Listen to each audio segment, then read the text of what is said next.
Assalamualaikum warahmatullahi wabarakatuh. Alhamdulillahi alamin. Wa bihi nasta'inu ala umuri dunya waddin. Wassalatu wassalamu ala asyrafil anbiya'i wal mursalin wa ala alihi wa sahbihi ajma'in. Rabbi syrah li sadri wa yassir li amri wahlul 'uqdatam min lisani yafqahu qawli. Amma ba'd. Yang kami hormati dan kami muliakan Kepala Sekolah SD Negeri Limbangan 3 Kecamatan Kersana, yang kami hormati dan kami muliakan Ketua Komunitas Belajar Bijak Berilmu SD Negeri Limbangan 3, dan juga Bapak Ibu Guru SD Negeri Limbangan 3 yang berbahagia dan yang kami banggakan. Pertama-tama marilah kita bersama-sama bersyukur pada Allah Subhanahu wa taala dengan ucapan alhamdulillahirabbil alamin. Kita diizinkan oleh Allah Subhanahu wa taala untuk berkumpul di pagi menjelang siang ini yang kedua kalinya ya Bapak Ibu dalam rangka mempraktekkan diseminasi praktik modul 1.4 yaitu disiplin positif. Bapak Ibu guru yang kami hormati dan kami banggakan, pada pagi menjelang siang ini kita akan melaksanakan diseminasi aksi nyata modul 1.4 budaya positif yang akan dipresentasikan oleh Bapak Solihun SPD CGP Angkatan 11 Kabupaten Brebes. Sebelum acara diseminasi aksi nyata modul 1.4 disiplin positif dimulai, izinkan kami sebagai pembawa acara untuk membacakan susunan acara. Acara yang pertama yaitu pembukaan, yang kedua yaitu sambutan di mana sambutan terdiri dari dua sambutan. Yang pertama dari Ketua Komunitas Belajar Bijak Berilmu SD Negeri Limbangan 3, dan sambutan yang kedua yaitu dari Bapak Kepala Sekolah SD Negeri Limbangan 3, dan acara selanjutnya yaitu inti pemaparan diseminasi aksi nyata modul 1.4 disiplin positif, dan yang terakhir yaitu penutup atau doa. Bapak Ibu guru yang hebat, untuk mempersingkat waktu, marilah kita masuk pada acara yang pertama yaitu acara pembukaan. Marilah kita buka acara pada pagi menjelang siang ini dengan bacaan basmalah. Bismillahirrahmanirrahim. Mudah-mudahan dengan bacaan basmalah ini kegiatan kita diridhoi, diberkahi, dan dilancarkan oleh Allah Subhanahu wa taala. Amin, Allahumma amin. Bapak Ibu guru yang hebat, acara selanjutnya yaitu sambutan. Sambutan yang pertama yaitu dari Ketua Komunitas Belajar Bijak Berilmu SD Negeri Limbangan 3 Kecamatan Kersana, yang dalam hal ini akan disampaikan oleh beliau Bapak Tamsuri SPD. Kepada Pak Tamsuri dipersilahkan dengan segala hormat.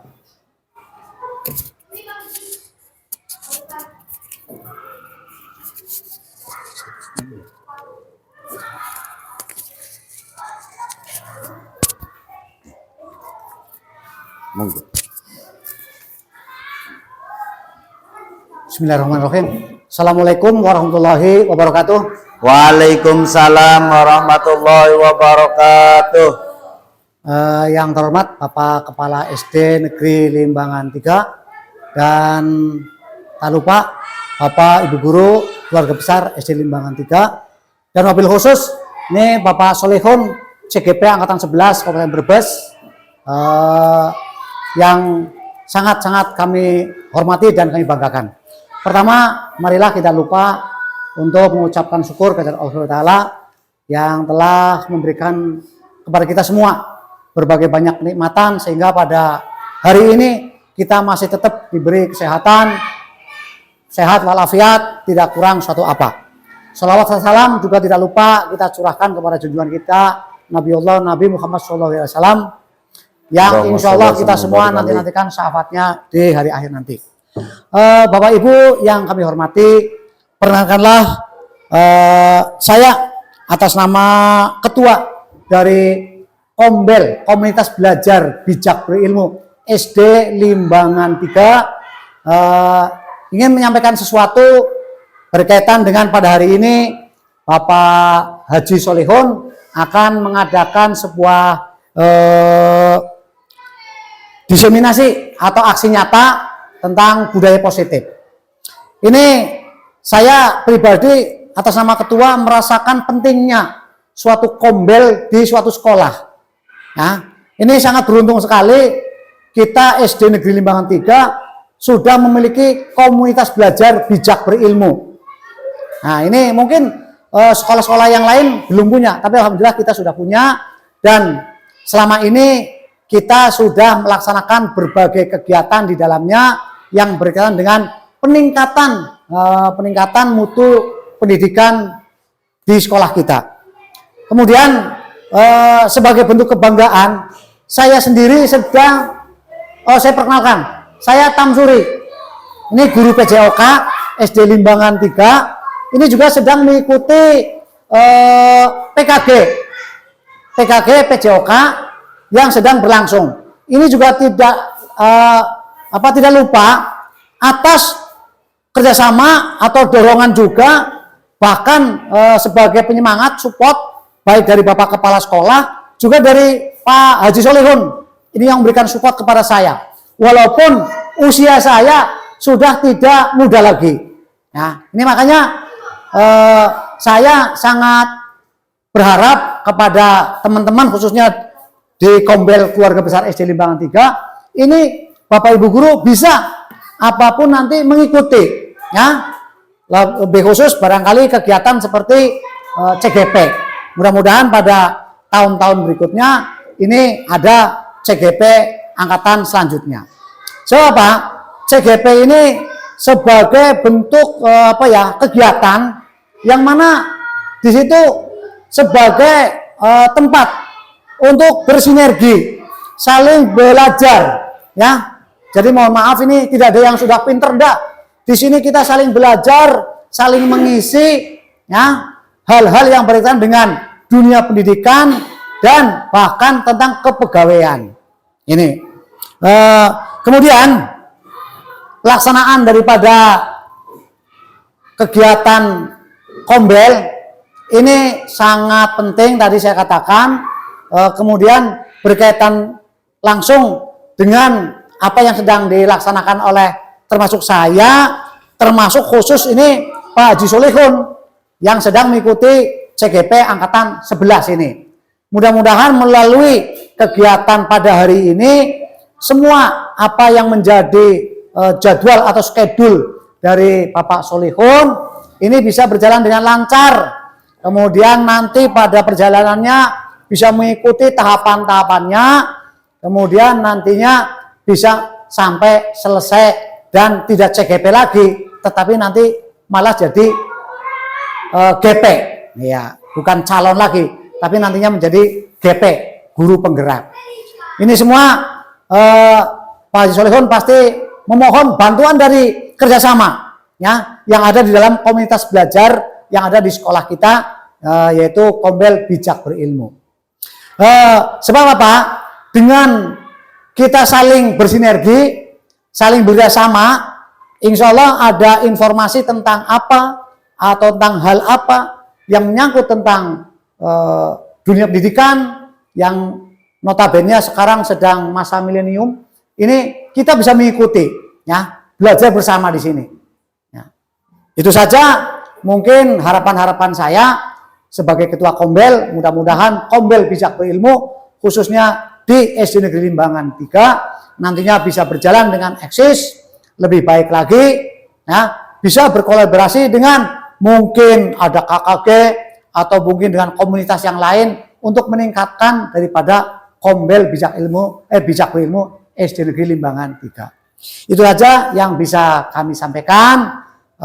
Sekali lagi kami sangat berharap kerjasamanya, kemudian supportnya, biar semua kegiatan, nah, kegiatan yang bernaung di dalam Kombel SD kita bisa berjalan dengan sebaik-baiknya dan nantinya bisa menghasilkan apa yang kita harapkan.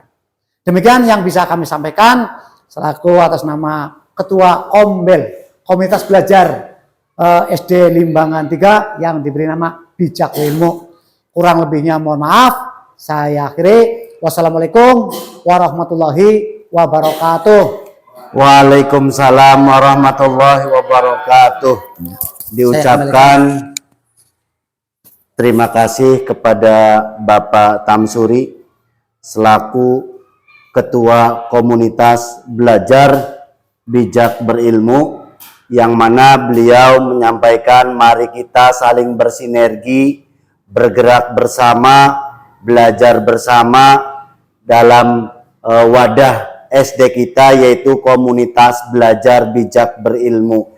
Di sini kita saling melengkapi dan saling mengisi, juga saling membesarkan komunitas belajar kita. Kalau bukan kita, siapa lagi yang akan membesarkan komunitas belajar kita?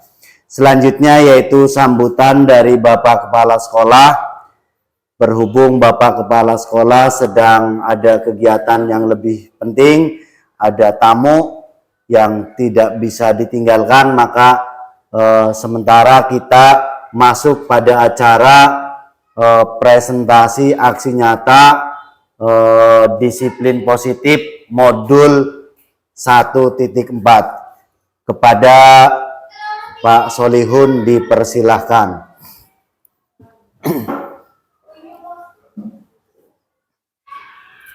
Assalamualaikum warahmatullahi wabarakatuh. Apa kabar Bapak Ibu semua? Semuanya masih semangat? Masih semangat? Alhamdulillah, kita bertemu pada yang kesekian kalinya dalam kegiatan komunitas belajar. Mudah-mudahan tadi sesuai harapan Bapak Ketua kita, Ketua Komunitas belajar kita semakin eksis lagi. Dengan kemarin waktu periode RHK pertama itu menelurkan dengan 3 praktek baiknya. Mudah-mudahan selanjutnya akan ada praktek baik yang lainnya. Bapak Ibu guru yang hebat, saya di sini akan mendiseminasikan aksi nyata pemahaman saya pada modul 1.4, yaitu budaya positif, di mana budaya positif yang kemarin sudah kita laksanakan bersama, yaitu setiap pagi kita melaksanakan 5S ya, senyum, sapa, salam, dan juga sopan dan santun. Kemarin waktu hari itu Bu Guru Cia dan Bu Guru Dian, Guru Piket menyambut anak, saya ucapkan terima kasih. Dan begitu juga kemarin Bu Guru Tuti, dan selanjutnya Pak Guru Irfan, Sandi Irfana, dan juga Bapak Ibu guru yang lainnya telah bersama-sama bersinergi dengan saya melaksanakan budaya positif dengan melaksanakan program 5S. Bapak Ibu guru yang hebat, dalam melaksanakan budaya positif yang saya pahami dalam modul 1.4 ini, itu ada 5 unsur. Ada 5 unsur budaya positif, yang mana unsur yang pertama yaitu perubahan paradigma belajar, di mana di situ dalam mengikuti perubahan paradigma belajar ini dengan melakukan stimulus respon atau sering disebut dengan teori kontrol. Selanjutnya yaitu disiplin positif, di mana di dalam disiplin positif itu terdapat nilai-nilai kebajikan. Selanjutnya yaitu motivasi perilaku dan kebutuhan dasar manusia, di mana kita sudah pernah belajar dan mempelajari, yaitu teorinya Diane Gosen dengan 3 motivasi perilaku manusia. Selanjutnya dari unsur dalam budaya positif ini adalah 5 posisi kontrol, di mana kita sebagai guru itu sudah terbiasa melaksanakan 5 hal ini.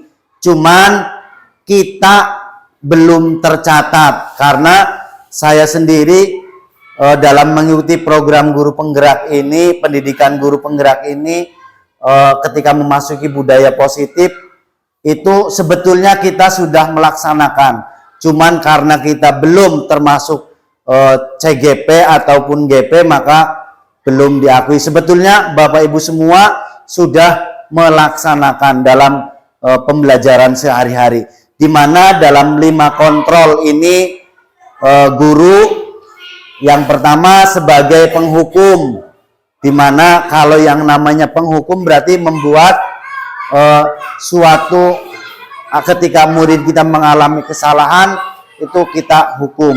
Itu termasuk 5 kontrol guru. 5 kontrol guru yang kedua yaitu sebagai pembuat rasa bersalah. Contoh ketika anak dalam kegiatan pembelajaran tidak mengikuti dengan baik, kita tegur. Kenapa nak kok dalam mengikuti pembelajaran ini? Apakah hal seperti itu baik? Apakah hal seperti itu menurut kamu bagaimana? Itu berarti membuat anak menjadi bersalah.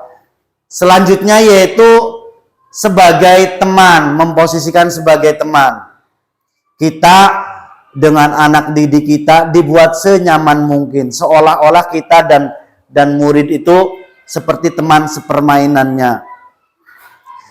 Selanjutnya selain 5 kontrol sebagai teman, yaitu guru juga sebagai pemantau, di mana hasil belajar anak itu harus selalu kita pantau. Apakah anak ini sudah menguasai dalam pembelajaran ataupun masih perlu ditingkatkan dan lain sebagainya. Selanjutnya guru sebagai manajer. Unsur budaya positif yang nomor 5 yaitu keyakinan kelas dan segitiga restitusi. Dulu Bapak Ibu guru semua, khususnya anggota komunitas belajar, kita semua setiap kelas sebelum kelas kita dicet itu terdapat peraturan kelas ataupun peraturan guru, peraturan murid dan lain sebagainya. Sekarang dalam kurikulum Merdeka itu peraturan-peraturan yang seperti itu sedikit dihilangkan. Bahkan bukan sedikit dihilangkan, tapi diganti dengan keyakinan kelas dan juga dengan segitiga restitusi, di mana dalam segitiga restitusi itu semua murid itu benar, bukan salah. Karena apa? Semua orang itu pasti melakukan kesalahan. Karena apa? Manusia itu tempatnya salah dan juga lupa. Selanjutnya Bapak Ibu, mari kita kepalkan tangan kita sebagaimana bahwa kita dalam mengikuti diseminasi aksi nyata ini penuh dengan semangat. Semangat Bapak Ibu. Semangat. Terima kasih. Selanjutnya dari yang pertama unsur dari disiplin budaya positif yaitu pembelajaran dengan paradigma baru. Bapak Ibu guru yang hebat, kita setelah mengikuti pendidikan guru penggerak ini dalam melaksanakan pembelajaran, mari kita rubah. Karena apa? Menurut Ki Hajar Dewantoro, bahwa pendidik atau guru ini sebagai penuntun atau menuntun ataupun pemomong. Jadi kita ngemong anak didik kita sebagaimana kita ngemong anak kita sendiri.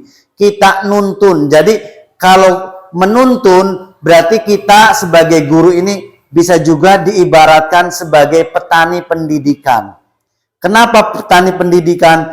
Petani itu kan hanya bisa mempersiapkan lahan, mempersiapkan bibit, ya, memupuk, merawat sampai tanaman itu tumbuh menjadi subur, dan setelah subur tentunya berbuah. Begitu juga guru, kita hanya bisa menuntun anak didik kita. Jadi kita tidak bisa memaksakan anak didik kita ini supaya jadi apa, supaya jadi apa. Tidak. Kita hanya menyiapkan, menuntun sampai anak itu tumbuh besar dengan bakat dan minat yang telah Allah titipkan pada anak tersebut. Bapak Ibu guru yang hebat, tentunya sebagai petani, itu kan kita harus mempersiapkan lahannya juga dengan baik, memupuknya, menyiram dan lain sebagainya. Begitu juga guru, kita harus selalu memberikan motivasi pada siswa dan juga pada kita sendiri. Jadi sebagaimana tujuan Ki Hajar Dewantoro itu dapat tercapai, bahwa guru adalah penuntun atau pengemong anak didik, bukan menghakimi. Dulu sebelum kita mempelajari modul 1.4 dan sebelumnya 1.3, 1.2 dan 1.1 pemikiran Ki Hajar Dewantoro, kita menjadikan murid itu sebagai objek, Bapak Ibu. Tapi sekarang kita jadikan murid itu subjek. Jadi dulu kita mengenalnya teacher center. Jadi seolah-olah ilmu itu semuanya ada pada guru. Tapi sekarang paradigma ini kita rubah. Kita jadikan student center. Jadi kita hanya bisa menjadi fasilitator, memfasilitasi anak didik kita. Bapak Ibu guru yang hebat, selanjutnya yaitu miskonsepsi teori kontrol menurut Dr. William Glasser dalam kontrol teori. Beliau menyatakan 4 ilusi. Ilusi yang pertama yaitu ilusi guru mengontrol murid. Ada yang tahu Bapak Ibu ilusi itu apa? Hayalan. Jadi murid itu dikontrol seolah-olah. Yang kedua, ilusi bahwa semua peraturan efektif dan bermanfaat. Yang ketiga, ilusi bahwa kritik dan membuat orang merasa bersalah itu dapat menguatkan karakter. Orang selalu dikritik, kamu salah. Itu ilusinya adalah menguatkan karakter. Tapi sebaliknya Bapak Ibu, selanjutnya yaitu ilusi bahwa orang dewasa memiliki hak untuk memaksa. Bapak Ibu guru yang hebat, kita dalam melaksanakan paradigma pembelajaran itu, kita tadi sudah dijelaskan bahwa kita mengenal stimulus respon dan teori kontrol, di mana dalam stimulus respon ini yang ada adalah menang kalah. Jadi semuanya itu berdasarkan prestasi, kemenangan. Kalau yang kalah biasanya akan dicibir atau dinyinyiri. Sementara dalam teori kontrol itu model berpikirnya itu menang dan menang atau belajar bersama. Dalam stimulus respon itu realitanya kebutuhan kita sama, tapi dalam teori kontrol itu realitas kebutuhan kita berbeda. Bu Guru Dian kebutuhannya sebagai ibu guru tentunya beda dengan kebutuhan saya sebagai bapak. Ibu Dian butuh skincare, saya tidak butuh skincare. Karena apa? Kalau saya pakai skincare nanti Pak Irfan akan tertawa dengan sendirinya. Barang ikut CGP kumat kapan, seperti itu. Begitu juga nanti Bu Guru Cia. Kok Pak Soleh pakainya skincare, mau glowing apa bagaimana? Pakai stocking, wah bahaya. Nanti pendidikan guru penggerak setelah ikut pendidikan penggerak kok malah pakai stocking, apalagi lenje-lenje. Selanjutnya dalam stimulus respon itu semua orang melihat hal yang sama. Tapi dalam teori kontrol setiap orang memiliki gambaran yang berbeda. Dalam stimulus respon kita mencoba mengubah orang agar berpandangan sama dengan kita. Makanya menang kalah. Kita akan paksa dia supaya ikut sama kita. Tapi dalam teori kontrol tidak. Dalam teori kontrol kita berusaha memahami pandangan orang lain tentang dunia. Menurut persepsi Bapak Ketua Komunitas Belajar bahwa kita harus membuka telinga kita, membuka mata kita bahwa di luaran sana itu dunia sedang apa? Kita kalau di dalam sekolah saja tidak sampai memikirkan dunia, kita akan ketinggalan. Begitu juga saya sebagai junior ataupun yang masih muda, saya amat sangat bangga dan takdim hormat saya pada Bapak Ketua Komunitas Belajar, walaupun beliau itu belum tua karena masih muda, itu dengan semangatnya mengikuti pendidikan guru PJOK sama seperti kita, yaitu pendidikan guru penggerak. Mudah-mudahan doa saya kepada Bapak Ibu guru yang lainnya, terutama seperti Bapak Sandi Irpana, Ibu Guru Dian, dan Ibu Guru Cia, mudah-mudahan bisa mengikuti semangatnya Bapak Tamsuri. Dan ada info desas-desus juga, katanya nanti guru PAI juga ini akan dibuka PPG. Jadi dilihat pada apa ya Pak Irfan? SIM siaga ya. SIM siaga itu katanya berbayar ya Pak Irfan. Ada yang bayar, ada yang tidak. Kita sebagai guru yang di dinas, alhamdulillah bersyukur pada Allah, saya sendiri ini sedang melaksanakan dua kegiatan. Makanya dalam kegiatan CGP ini saya sedikit terseok-seok. Terus terang Bapak Ketua Komunitas Belajar, karena satu sisi saya sedang membawahi istri juga mengikuti PPG. Jadi curhat ya Bapak Ibu. Selanjutnya dalam stimulus respon itu saya bisa mengontrol orang lain.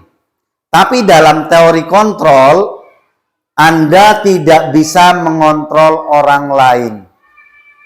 Pada stimulus respon pemaksaan ada pada saat bujukan gagal. Bu Guru Dian, ayo ikut dengan kita. Bu Guru Dian tidak mau, saya begini-begini. Itu kalau versi stimulus respon itu Bu Dian diancam. Kalau Bu Guru Dian tidak mau ikut komunitas kita, maka Bu Guru Dian akan dikucilkan. Tapi dalam teori kontrol tidak seperti itu. Kolaborasi dan konsensus menciptakan pilihan-pilihan baru. Jadi Bu Dian itu ketika pada teori kontrol itu merasa dimerdekakan. Merdeka, bebas memilih dengan mengikuti konsensus.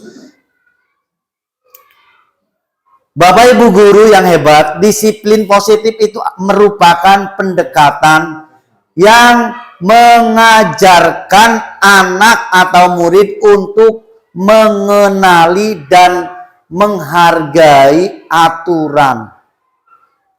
Memang yang namanya mendisiplinkan itu pertama ya sakit dulu ya Bapak Ibu. Tapi dengan terus dilaksanakan nanti akan terjadi pembiasaan.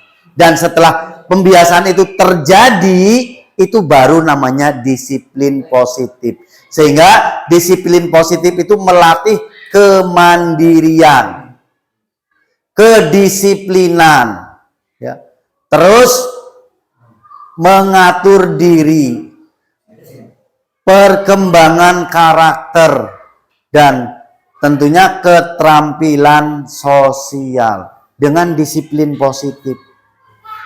Selanjutnya, nilai-nilai kebajikan universal yang kita dapatkan tentunya ada nilai peduli, rajin, integritas, rasa hormat, keterus-terangan, terus keberanian, kebahagiaan. Kita semua berhak bahagia ya Bapak Ibu. Semua orang butuh kebahagiaan dan sampai ke gotong royong, rendah hati, keteguhan hati, dan pengertian. Bapak Ibu guru yang hebat, kita dalam melaksanakan apapun itu memiliki yang namanya motivasi. Motivasi sendiri, monggo Bapak. Monggo. Motivasi itu ada dua Bapak Ibu. Yang pertama motivasi intrinsik. Yang kedua motivasi ekstrinsik. Di mana motivasi intrinsik itu motivasi yang ada, yang keluar dari diri kita, dari hati kita, sehingga tidak ada keterpaksaan. Yaitu untuk menjadi orang yang mereka inginkan dan menghargai diri sendiri dengan nilai-nilai yang mereka percaya. Jadi kalau misalkan kita motivasinya dari diri kita, itu walaupun misalkan ada iming-iming apa, ketika mengikuti komunitas kita maka akan dapat ini, dapat ini. Itu kalau motivasinya dari internal atau intrinsik, tanpa ada embel-embel pun akan mengikuti kegiatan ini dengan sukacita dan juga riang gembira. Seperti kita dalam melaksanakan PPG dalam jabatan ini Pak Tamsuri, karena alhamdulillah pemerintah dengan begitu memudahkan kita semua, kita PPG-nya ada pada PMM. Itu merupakan kemudahan dari pemerintah. Makanya kita berhak bahagia. Makanya saya dalam mengartikan PPG yang sekarang saya hadapi itu ya pulang pergi gembira. Makanya walaupun saya double mengikuti CGP dan PPG, ya walaupun CGP-nya saya terseok-seok Bapak Ibu. Saya mohon ya tetap mohon bimbingan dari Bapak Kepala Sekolah, juga Bapak Ketua Komunitas Belajar untuk terus menguatkan dan memotivasi diri saya. Motivasi yang kedua yaitu motivasi eksternal, di mana cirinya yaitu untuk menghindari ketidaknyamanan atau hukuman. Contoh, kita ketika berkendara itu memakai helm, itu motivasinya apa? Yang bisa menjawab ya diri kita. Kalau motivasinya misalkan untuk keselamatan, itu berarti masuk pada motivasi internal. Tapi kalau helm yang dipakai itu untuk menghindari tilangan polisi, berarti masuknya motivasi eksternal. Atau motivasi eksternal juga cirinya diberikan imbalan. Bapak Ibu, kita ikut diseminasi ya, nanti setelah ini akan ada bagi-bagi apa misalnya. Itu berarti motivasinya motivasi eksternal. Tapi kalau kita bagi-baginya bagi-bagi ilmu ya Bapak Ibu. Alhamdulillah. Selanjutnya yaitu ada hukuman, ada konsekuensi, ada restitusi. Tentunya hukuman itu dilakukan ketika kita mengalami identitas gagal. Yang namanya gagal dihukum, sudah sakit kejatuhan tangga. Tapi kalau identitas sukses, biasanya kita menggunakan kata disiplin. Disiplin ini ada konsekuensi dan juga ada restitusi. Di sini kalau hukuman itu apa, konsekuensi apa, restitusi itu apa. Kalau hukuman berarti sesuatu yang menyakitkan harus terjadi. Dan biasanya itu lama. Anak didik kita ketika mendapatkan hukuman, ketika sampai tua pun selalu ingat. Saya dulu waktu sekolah dihukum sama Bapak A. Seperti kemarin ada murid yang datang namanya Khotijah. Pak Soleh masih di sini. Dulu Pak Soleh pernah ngancam saya gara-gara tidak lanjut sekolah. Ngancamnya apa? Didoakan kalau tidak sekolah tahun depan menikah. Dan akhirnya Khotijah nikah dengan orang Lampung. Sekarang baru menyesal, minta dibuatkan surat keterangan lulus. Karena untuk melamar pekerjaan. Itu berarti hukuman. Walaupun sudah 8 tahun yang lalu, mantan murid itu tetap ingat. Kalau ingatnya ingat yang baik-baik, bahagia Bapak Ibu. Kalau ingat yang jelek-jelek, wah. Selanjutnya, konsekuensi. Konsekuensi itu sesuatu harus terjadi. Contoh, ini jeruk di atas piring ini. Ketika saya senggol jatuh, saya mengambil jeruk itu untuk dikembalikan ke sini. Ini konsekuensi. Dan biasanya konsekuensi melatih untuk bertanggung jawab. Selanjutnya, restitusi. Restitusi itu merupakan pilihan. Jadi restitusi itu kita belajar juga dari kesalahan. Ketika orang melakukan kesalahan itu tidak serta-merta orang itu disalahkan. Pasti ada tujuannya. Makanya itu nanti untuk melaksanakan restitusi ini biasanya nanti kita menggunakan segitiga restitusi. Selanjutnya hukuman tidak nyaman. Yang namanya orang dihukum pasti tidak nyaman. Begitu juga konsekuensi, juga tetap tidak nyaman, tapi dalam jangka waktu pendek. Kalau hukuman tidak nyaman dalam jangka waktu yang panjang. Contoh kemarin, murid saya, mantan murid saya, namanya Khotijah. Saya pernah menghukum, mendoakan supaya cepat nikah karena tidak melanjutkan SMP. Pas nikah sekarang tetap aja diingat. Pak Soleh pernah menghukum saya dengan mendoakan cepat menikah. Makanya lulus SD berapa tahun ke Jakarta, 1 tahun ke Jakarta, pulang langsung bawa orang Lampung menikah. Restitusi itu menguatkan untuk murid dalam jangka waktu yang panjang. Saya juga punya pengalaman pada Peri Setiawan ketika akan mengikuti siswa teladan di Kubang Pari 2. Itu magol berarti tidak mau maju. Setelah saya ajak ngobrol, komunikasi, itu dia akhirnya maju. Dan sekarang kemarin waktu hari Minggu itu saya dapat oleh-oleh dikirim ke rumah. Ternyata katanya Ferry Setiawan itu baru saja wisuda di UI dan saya mendapatkan oleh-olehnya. Alhamdulillah, berarti itu murid saya masih mengingat kita, termasuk ketika saya menghukum, jadi mengingat. Selanjutnya Bapak Ibu guru yang hebat, masih kita dalam hukuman, konsekuensi dan restitusi. Itu berlaku hanya pada sebuah institusi, tidak berlanjut pada kehidupan nyata. Tapi konsekuensi itu membantu penerapan dan berlaku di masyarakat dan lain sebagainya. Dampaknya kalau hukuman ini akan berdampak negatif. Kalau konsekuensi dampaknya netral. Tapi kalau restitusi dampaknya ini positif.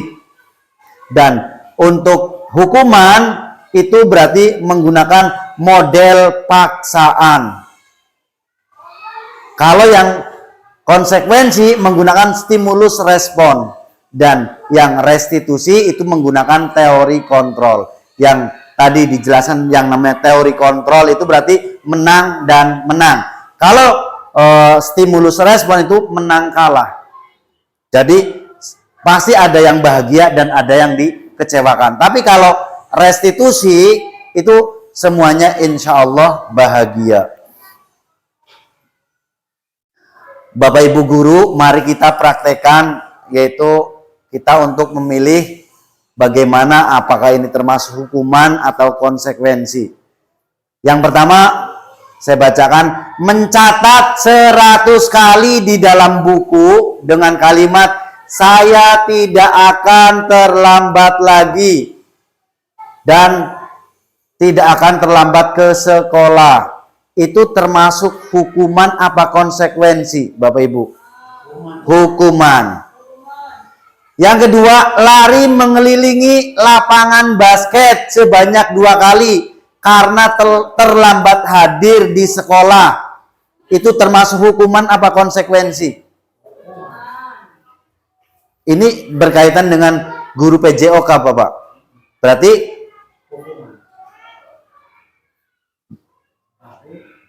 hukuman apa konsekuensi? Konsekuensi, Bapak. Karena kan ini berkaitan dengan olahraga. Jadi yang ketiga, membersihkan coretan yang dibuatnya di meja tulis. Anak didik kita, Bapak Ibu kan sering mainan tip-ek di meja. Itu termasuk hukuman apa konsekuensi ketika anak itu suruh membersihkan meja tersebut? Konsekuensi, betul. Selanjutnya, murid diminta untuk push up 15 kali karena tidak menggunakan masker di sekolah karena sekarang lagi musim kemarau. Itu hukuman apa konsekuensi? Hukuman. Selanjutnya, menggantikan kertas tugas temannya yang telah dicoret-coret ataupun dirobek. Itu hukuman apa konsekuensi? Konsekuensi. Terus berjemur di lapangan basket pukul 12 siang karena mengobrol dengan teman. Itu hukuman apa konsekuensi? Hukuman. Dulu waktu saya masih sekolah SD dan juga waktu saya MTS, saya pernah dihukum seperti itu, Bapak Ibu guru. Saya waktu di pesantren, di MTS, ketika saya tidak mengerjakan PR, saya dihukum juga. Suruh di luar menghormat pada bendera. Jadi kemarin bahkan waktu 17-an, kok bendera dihormat? Saya di pesantren saja suruh menghormati bendera. Tapi yang arti dari menghormati bendera itu ya intinya menghormati perjuangan para pahlawan yang telah memerdekakan Indonesia ini. Selanjutnya, murid diminta untuk bertelanjang kaki sepanjang hari karena tidak menggunakan sepatu yang warna hitam. Itu hukuman apa konsekuensi? Itu hukuman ya Bapak Ibu. Karena apa? Itu akan terngiang selamanya, apalagi dipermalukan di depan anak-anak yang lain. Itu bahkan akan berakibat buruk pada anak tersebut dan akan selalu mengingat seolah-olah guru itu berarti jahat pada dia. Selanjutnya, berdiri di depan kelas sambil mengangkat kaki satu seperti ini, apalagi sambil pegang kuping. Itu termasuk hukuman apa konsekuensi Bapak Ibu? Itu hukuman. Bapak Ibu guru yang hebat, kita sebagai manusia itu memiliki kebutuhan dasar. Kita sebagai manusia merdeka itu memiliki kebutuhan dasar. Yang pertama apa? Kebutuhan untuk bertahan hidup. Kemarin kita jelaskannya dengan bahasa gintung survival. Tapi saya sendiri kadang bingung, jadi saya buat dengan kalimat bertahan hidup. Semua orang itu yakin akan mempertahankan kehidupannya. Kalau misalkan ada anak kita, anak didik kita diganggu oleh sesuatu hal, itu pasti kita akan marah. Karena apa? Itu merupakan perwujudan untuk mempertahankan hidup, untuk bertahan hidup. Selanjutnya, setelah bertahan hidup, kebutuhan manusia yang lain itu butuh kasih sayang dan rasa diterima. kita semua orang itu butuh dicintai dan mencintai. Karena apa? Yang namanya kodrat manusia, apalagi manusia itu adalah makhluk sosial, itu butuh dengan yang lainnya. Jadi kalau misalkan yang sekarang belum mendapatkan pasangannya, mudah-mudahan kita doakan segera mendapatkan pasangan baru. Ya Bapak Tamsuri. Amin. Supaya apa? Kebutuhan kasih sayangnya itu dapat terluapkan. Yang ketiga, penguasaan. Kita memiliki hak untuk menguasai, juga bisa juga dikuasai. Jadi kita butuh merdeka atau dengan istilah kebebasan, dan juga setelah bebas kita bersenang-senang, tapi jangan sampai kebablasan. Itu 5 kebutuhan dasar manusia. Dan 5 posisi kontrol guru tadi sudah dijelaskan, yaitu guru sebagai penghukum. Tentunya kalau penghukum ya berarti masih kita mengikuti peraturan. Yang kedua, guru sebagai pembuat rasa bersalah. Yang ketiga, guru sebagai teman. Dan yang keempat, guru sebagai pemantau. Dan yang kelima yaitu guru sebagai manajer. Dari kelima posisi kontrol guru, yang paling baik dimiliki oleh guru yaitu yang poin keempat dan kelima. Jadi guru hanya sebagai pemantau dan manajer. Kalau penghukum itu kesannya akan negatif terhadap anak, juga terhadap kita. Kalau pembuat rasa bersalah, itu juga kesannya, Pak Guru A bisanya cuma membuat saya mewek, pembuat saya itu. Tapi kalau memantau dan manajer itu berarti mencarikan solusi. Jadi kita itu ibarat sebagai pendidik, sebagaimana tujuan pemikiran Ki Hajar Dewantoro itu menuntun peserta didik untuk mencapai kebahagiaan dan juga keselamatan. Tapi harapannya selain anak didik kita yang bahagia dan selamat, kita juga sebagai gurunya menjadi guru yang bahagia dan selamat. Bapak Ibu guru yang hebat, kita dalam melaksanakan kontrol dari pengawasan dari luar, itu tentunya guru melakukan atau guru berbuat. Ketika yang guru penghukum yaitu dengan cara menghardik, masuk, kamu sudah siang kok tidak masuk, itu berarti menghardik. Kalau memposisikan guru sebagai pembuat orang merasa bersalah, itu biasanya, sekarang kan sudah siang, seharusnya ini kan sudah jam pelajaran, jadi sudah masuk, kamu masuk ke kelas. Itu berarti pembuat orang bersalah. Kenapa sudah jam pelajaran kamu masih berlarian di luar? Apakah kamu tidak malu dengan ST yang lain? Itu berarti guru sedang memposisikan sebagai pembuat orang bersalah. Ketika guru berbuat sebagai teman, itu guru membuatkan alasan untuk muridnya. Enggak apa-apa Mas, kamu walaupun sudah jam pelajaran, kamu masih di luar. Yang penting kamu tetap belajar ya. Yang namanya pembelajaran itu kan tidak mesti di kelas, ada juga pembelajaran di luar kelas.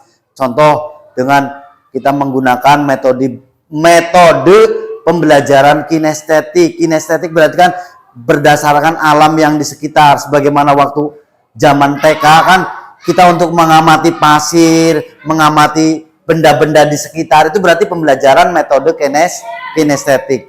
Jadi ketika kita memposisikan sebagai teman, itu kita menggunakan pembelajaran metode kinestetik. Selanjutnya, guru berbuat sebagai pemantau. Tentunya guru dengan menghitung dan mengukur. ini anak ini kalau seandainya diteruskan, dibiarkan saja, ini akan tambah parah dan tidak akan mengalami perubahan apapun. Dijeda dulu. Lanjut. Selanjutnya yaitu guru berkata. Ketika guru berkata, jika sebagai penghukum berarti kalau kamu tidak melakukannya, awas ya, rasakan. Dan apabila guru berkata sebagai pembuat orang merasa bersalah, berarti seharusnya kamu itu seperti ini.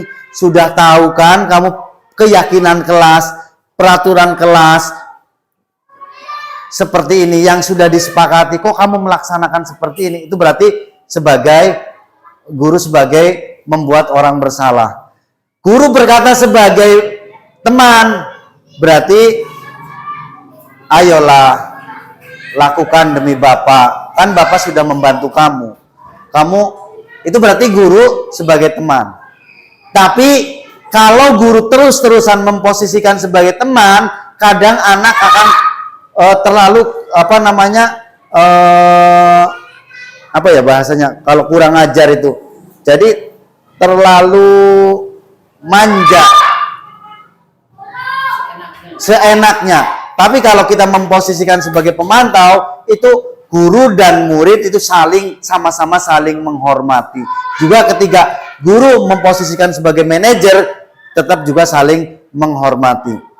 Bapak Ibu guru yang hebat, untuk melaksanakan semuanya atau melaksanakan disiplin positif ini, kita tentunya bisa dengan melakukan keyakinan kelas di sekolah ataupun di rumah ataupun yang lainnya. Kita situasional, kita mau melaksanakan disiplin positifnya di mana? Kalau misalkan di keluarga berarti melaksanakan kesepakatan di rumah.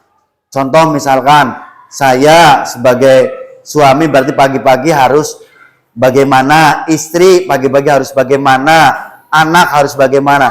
Ketika di sekolah juga sama. Apa sih yang dilakukan kita di sekolah? Ya, kita melakukan keyakinan kelas. Ini tentunya diperoleh dari nilai kebajikan universal yang telah disetujui semua warga sekolah. Begitu juga ketika di rumah harus disetujui oleh semua warga rumah. Di sini saya membuat dua pernyataan, ada yang masih sifatnya peraturan dan ada yang sudah jadi keyakinan. Yang masih peraturan ini bisa Bapak Ibu semua lihat. Slide-nya kurang jelas, saya malah walaupun pakai kacamata itu terlalu kecil. Ya. Dalam melaksanakan keyakinan kelas kemarin waktu jeda. Apa lanjut ya? Wis pirang menit baca? Enda 1 jam. Wis 53. Nah. Berarti 53 ke? 53 menit. Nah, berarti ya 10 menit maning. Ya, sambung.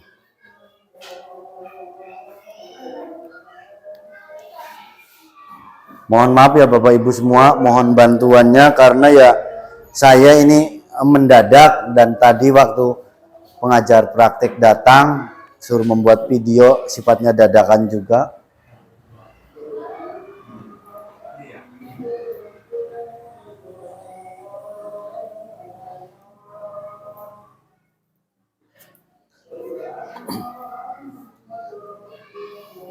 Bisa lanjut 1 jam baca ya HP nek. Lanjut. Orang anak suara adan sih.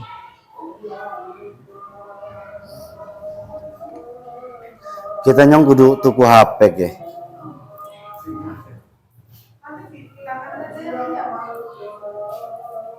Yang apa? Iya, sing ada nek. Berarti sing ngerekam ke.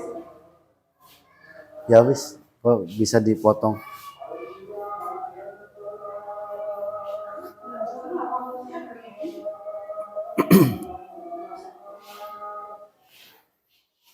Allah.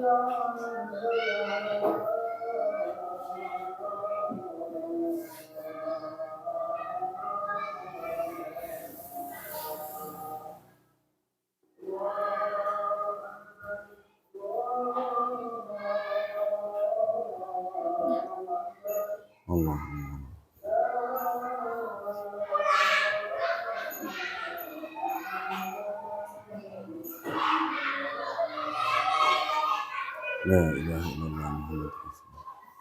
Allah berbahagia wa taala.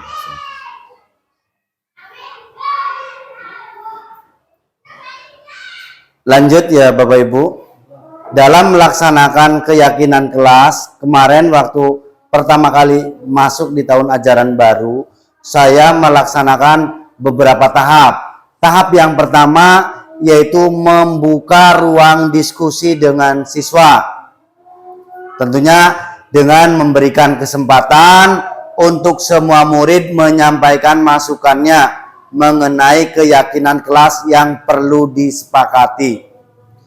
Tahap yang kedua itu mencatat semua pendapat murid di papan tulis sehingga semua bisa melihat hasilnya. Satu persatu anak suruh maju menuliskan kesepakatan kelas di papan tulis.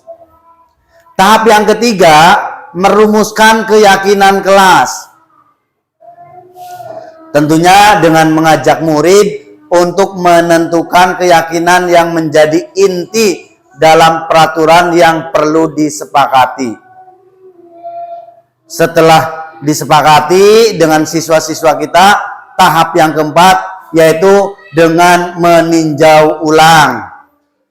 Hasil tulisan anak kita tinjau bersama-sama dan keyakinan kelas itu jangan terlalu banyak Bapak Ibu, paling tidak agar mudah diingat 3 atau 7 keyakinan kelas dari peraturan yang sudah disarikan. Disarikan itu berarti dari saripati dari semua peraturan itu dijadikan keyakinan kelas. Selanjutnya tahap yang kelima, membuat pernyataan keyakinan kelas. Guru membantu merumuskan pernyataan keyakinan kelas yang dapat dipahami bersama. Kita nuntun murid untuk merumuskan pernyataan keyakinan kelasnya. Setelah terbentuk, kita buat poster dengan menggunakan aplikasi Canva. Nanti hasil keyakinan kelasnya pada tahap 7 ini dipajang di dinding kelas. Keyakinan kelas yang telah disepakati ini ada 5 macam. Yang pertama kerapihan, yang kedua kebersihan, yang ketiga disiplin, yang keempat saling menghormati, dan yang kelima religius. Religius saya gambarkan dengan memakai mukena itu karena kita komunitas belajar telah melaksanakan 3 praktek baik, yaitu dengan melaksanakan sholat duhur berjamaah. Dan juga untuk menghormati, kita dengan adanya komunitas belajar kita saling bertemu, saling menghormati antara yang muda, berarti menghormati kepada sesepuh-sesepuh kita, dan sesepuh-sesepuh kita alhamdulillah telah memberikan kesempatan kepada kita semua yang masih muda-muda. Pergunakan kesempatan yang diberikan seluas-luasnya oleh Bapak Ibu guru sesepuh kita, yaitu ada Pak Miftahudin, ada Pak Tamsuri yang telah memberikan kebebasan kita yang masih muda untuk bergerak dan menggerakkan melalui komunitas belajar bijak berilmu ini. Selanjutnya yaitu segitiga restitusi. Dalam melaksanakan segitiga restitusi itu kita dengan menggunakan 3 tahap. Tahap yang pertama yaitu menstabilkan identitas. Tentunya ketika guru dalam tahap menstabilkan identitas, itu guru bisa mengajukan pertanyaan pada setiap muridnya itu dengan pertanyaan seperti ini.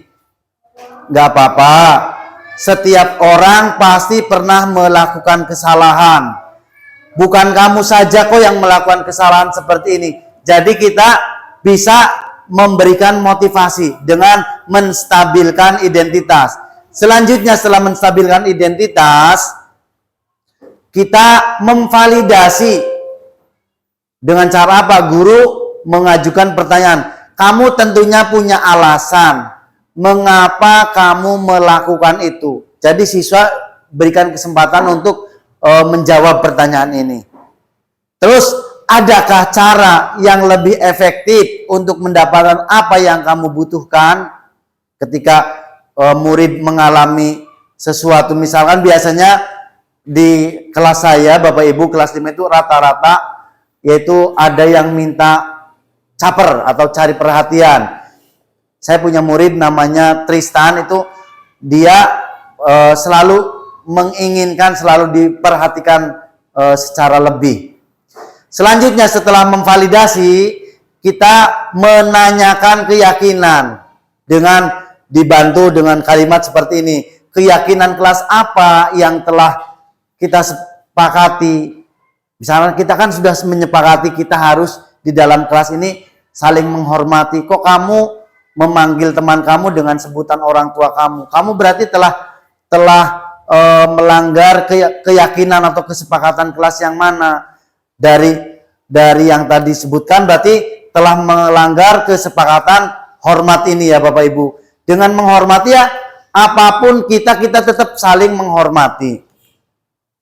Selanjutnya setelah menanyakan seperti itu, kamu ingin menjadi orang yang seperti apa dan lain sebagainya.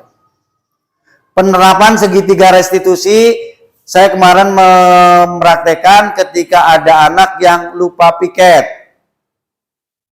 Ada 2 orang sekaligus, ternyata dia tidak piket itu karena mau jajan, karena lapar setelah latihan gerak jalan.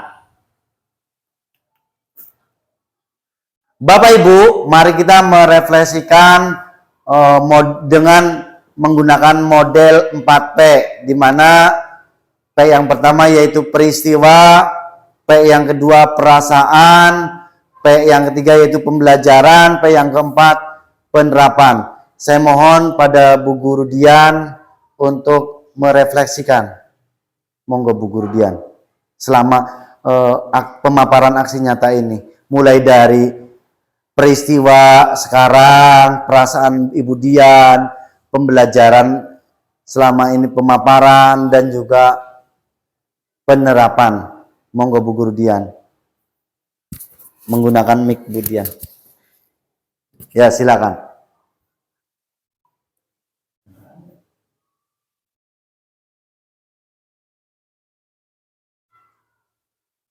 Silakan. Mau pakai mic? Ya, monggo. Mungkin Bapak Tamsuri, monggo. Terima kasih.